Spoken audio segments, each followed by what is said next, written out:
ഇന്ന് നമുക്കൊരു ചെറിയ സാമ്പാർ വെക്കാം. നമ്മുടെ കല്യാണ സദ്യക്കും ഓണത്തിനുമൊക്കെ ഒഴിവാക്കാൻ പറ്റാത്ത ഒരു വിഭവമാണ് സാമ്പാർ. സാമ്പാറിന് വേണ്ടി ഞാൻ ഇത്രയും പച്ചക്കറി ഇവിടെ എടുത്തു വെച്ചിട്ടുണ്ട്. 1 ടീസ്പൂൺ മുളക് പൊടി, 1.5 ടീസ്പൂൺ സാമ്പാർ പൊടി, 1/2 ടീസ്പൂൺ മഞ്ഞൾപ്പൊടി, ഒരു ചെറിയ കഷ്ണം കട്ടക്കായം. ഇത്രയും സാധനങ്ങളാണ് ഞാനിവിടെ കഷ്ണത്തിൻ്റെ കൂടെ ചേർത്ത് വേവിക്കാൻ വേണ്ടി എടുത്തു വെച്ചിരിക്കുന്നത്. വെണ്ടയ്ക്കായും തക്കാളിക്കായും നമ്മൾ കുക്കറിനകത്തിട്ട് വേവിക്കുന്നില്ല, അത് വേറെ നമ്മൾ പ്രത്യേകം വഴറ്റിയെടുക്കുവാണേ. അതിന് വേണ്ടിയിട്ട് 2 ടേബിൾ സ്പൂൺ സാമ്പാർ പൊടി, 1 ടേബിൾ സ്പൂൺ മുളക് പൊടി, 1 ടേബിൾ സ്പൂൺ മല്ലിപ്പൊടി, 1/2 ടീസ്പൂൺ മഞ്ഞൾപ്പൊടി, ഇത്രയും എടുത്ത് വെച്ചിട്ടുണ്ട്. കുറച്ച് കടുക്, 3 വറ്റൽമുളക്, ഒരു 4 ചുള വെളുത്തുള്ളി, 3 ചുമന്നുള്ളി. കടുക് പൊട്ടിക്കുമ്പോൾ ഇത്രയും സാധനങ്ങളാണ് ചേർക്കേണ്ടത്. സാമ്പാറിന് വേണ്ടിയിട്ട് ഒരു ചെറിയ നെല്ലിക്കായുടെ വലുപ്പത്തിൽ വാളംപുളി എടുത്ത് വെച്ചിട്ടുണ്ട്. 1/4 കപ്പ് പരിപ്പ് എടുത്ത് വെച്ചിട്ടുണ്ട്, അത് തുവരപ്പരിപ്പാണ്. നമുക്ക് ഈ പച്ചക്കറിയെല്ലാം ഒന്ന് അരിഞ്ഞെടുക്കാം.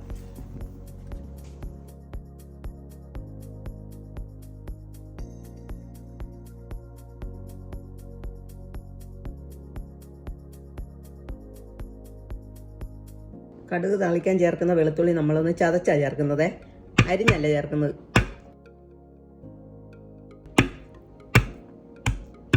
നമുക്ക് ആദ്യം പച്ചക്കറികളെല്ലാം കൂടെ, പരിപ്പും പച്ചക്കറിയും എല്ലാം കൂടെ വേവിച്ചെടുക്കാം.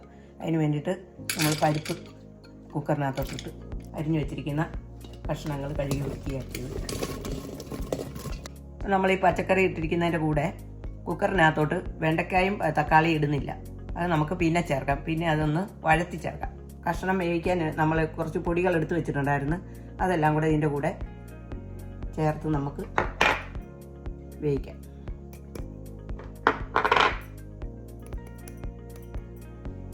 അതിൻ്റെ കൂടെ ഞാൻ ചെറിയൊരു കഷ്ണം കട്ടക്കായ എടുത്ത് വെച്ചിട്ടുണ്ട്, അതും കൂടെ ഇടാം. കട്ടക്കായ ഇല്ലാത്തവർക്ക് കായപ്പൊടി ചേർത്താലും മതിയാവും. പുളിയും കൂടെ ഒഴിച്ചു കൊടുക്കാം.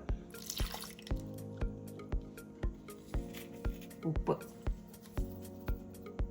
കഷ്ണത്തിനകത്തോട്ട് നമ്മൾ ആവശ്യത്തിന് വെള്ളം ഒഴിക്കുകയാണേ.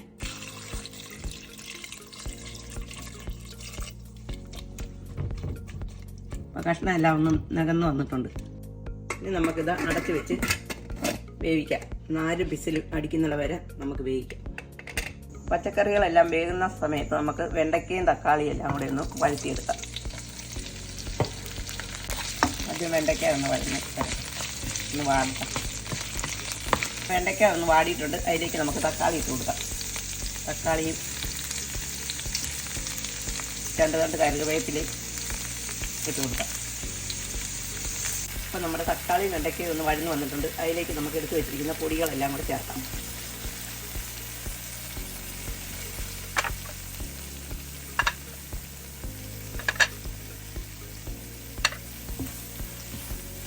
ഈ സമയത്ത് നമ്മുടെ തീ ഒന്ന് കുറച്ച് വെക്കണം, നല്ലതായിട്ട് കുറച്ച് വെക്കണം.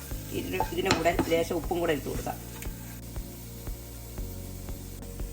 അപ്പോൾ നമ്മുടെ പൊടികളുടെ പച്ചമണം എല്ലാം ഒന്ന് മാറി വന്നിട്ടുണ്ട്. ഇതിലേക്ക് നമുക്ക് കുറച്ച് വെള്ളം ചേർത്ത് മാറ്റി വെക്കാം.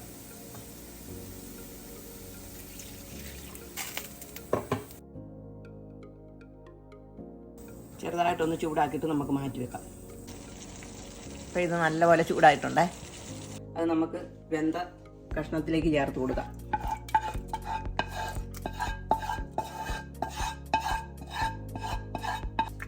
നമുക്കിതൊന്ന് ഇളക്കി ഒന്നുകൂടെ തിളപ്പിക്കാം. ഇത് ശകലം വെള്ളം കൂടെ ചേർക്കണം, ലേശം കൂടെ നീട്ടാം.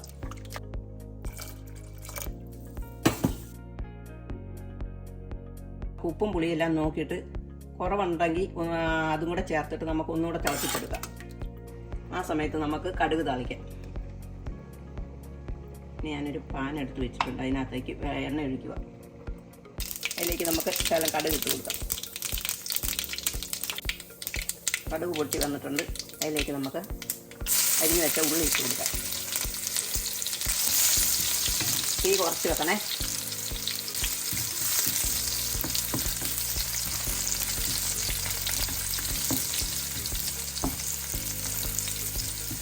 ഉള്ളി ചുമന്നിട്ടുണ്ട്, നമുക്കതിലേക്ക് ചതച്ച് വെച്ച വെളുത്തുള്ളി ഇട്ട് കൊടുക്കാം. വെളുത്തുള്ളി ചേർത്താൽ ഒരു നല്ല ടേസ്റ്റ് വരും സാമ്പാറിന്. നമ്മളെ വെളുത്തുള്ളി ഒന്ന് ചുമന്ന് വന്നിട്ടുണ്ട്, അതിലേക്ക് വറ്റൽ മുളകും കറിവേപ്പിലയും കൂടെ ഇട്ട് കൊടുക്കാം.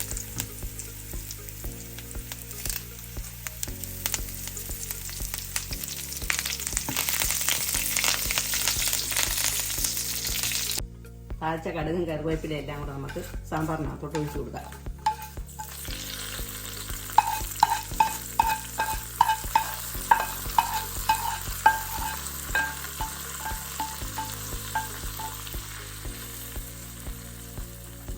അപ്പം നമ്മുടെ സാമ്പാറെല്ലാം റെഡി ആയിട്ടുണ്ട്. എല്ലാവരും ഇതുപോലെ ഒന്ന് വെച്ച് നോക്കിയിട്ട് ഇഷ്ടപ്പെട്ടെങ്കിൽ ഞങ്ങൾക്കൊന്ന് സപ്പോർട്ട് ചെയ്യണം.